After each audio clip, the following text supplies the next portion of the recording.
Hello, it's your boy Shane Willis, the Pensacola real estate expert, bringing you today's 5 minutes in real estate. Today's topic is this: not everything is going to go your way.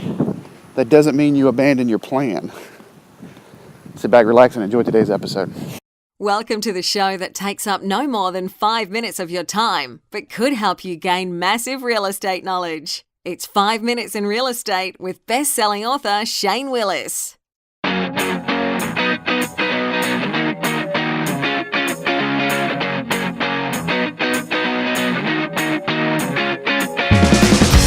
All right, so today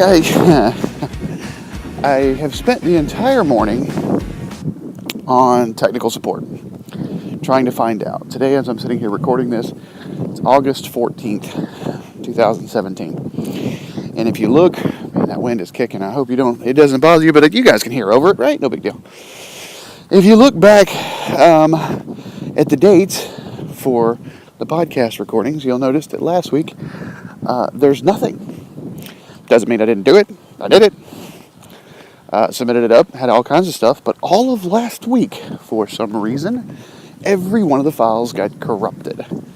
Every one of them. And they all got corrupted at the same time. So apparently, I only check about once a week to make sure that the episodes are up on iTunes, Google Play.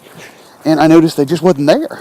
So we found the problem today after many, many hours of technical support and lots of frustration. We found the problem. So I'm not going to go back and record those. I don't even have the raw files once I submit them up, which is a lesson I learned now. Once I submit them up, I usually delete the raw files because they take up quite a bit of space, but we now have an external hard drive. That is something that I just purchased to hold on all these so we don't run into that again. So lesson learned there. But it kind of got me thinking about today's episode because what I was going to talk about today was how home ownership has created so much more wealth and the gap between home ownership and renters when it comes to net worth. And we'll go over that in a minute. As a matter of fact, no, let's go ahead and go over that now. There's a report going to come out later this year. It's from Consumer Finance. The Federal Reserve, collects the data.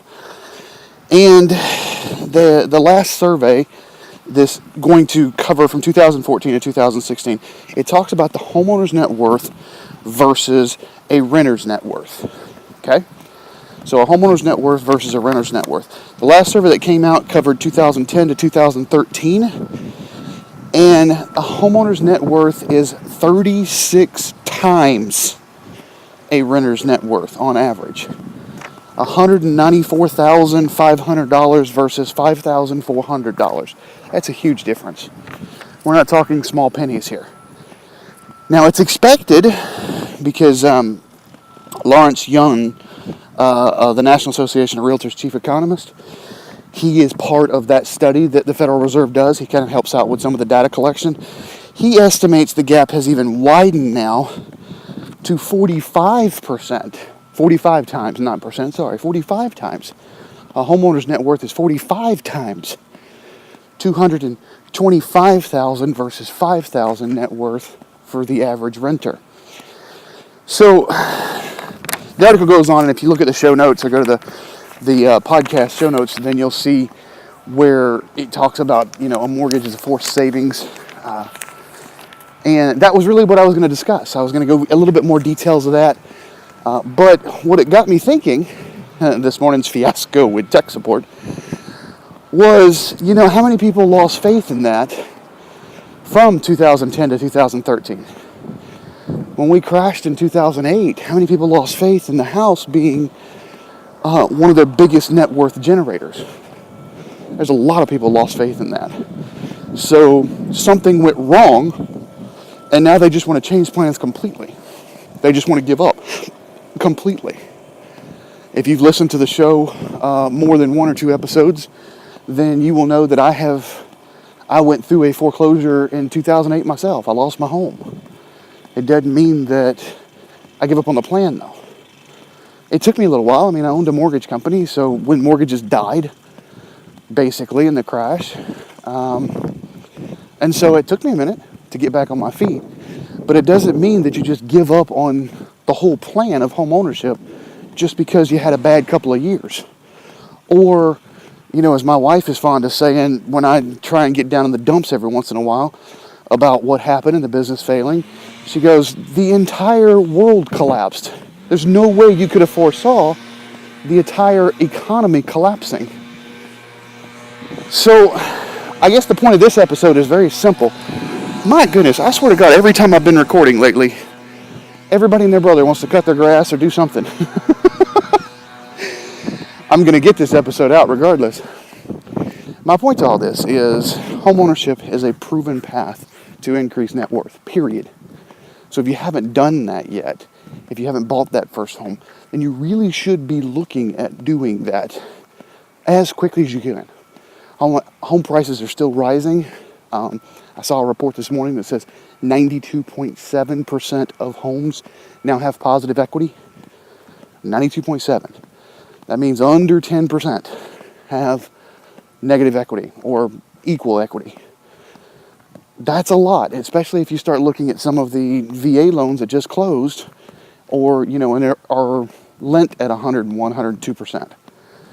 Okay, that's going to be a little negative equity for 6 months, a year. So that might be counted in that 7 or 8% that are a little underwater.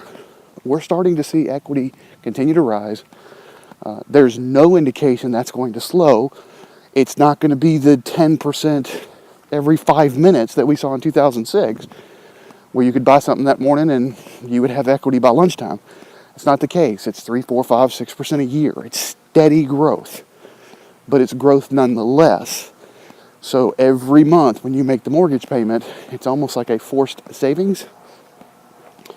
You're paying down and you're gaining equity on your own home, whereas if you're renting, you're paying down on somebody else's equity. You're helping them gain additional net worth. That's all I got for you today. As always, if you have not subscribed to our emails to get the tips, tricks that I always send out on these, make sure you get over to 5minutesinrealestate.com. That's 5minutesinrealestate.com. Secondly, I always ask if you have not subscribed to the podcast on iTunes or Google Play. We actually just give up on Stitcher. Stitcher and I went back and forth about 18 times, and for some reason their tech support was having all kinds of trouble, and so we just kind of said, you know what? Stitcher's not at a platform that we're going to continue to fight with at this point. Maybe we'll go back to them another time, but get over to iTunes, get over to Google Play, make sure you get subscribed. And finally, if you have found value in this or any other episode, I ask that you share it on social media. Thanks for listening. We'll talk to you next time.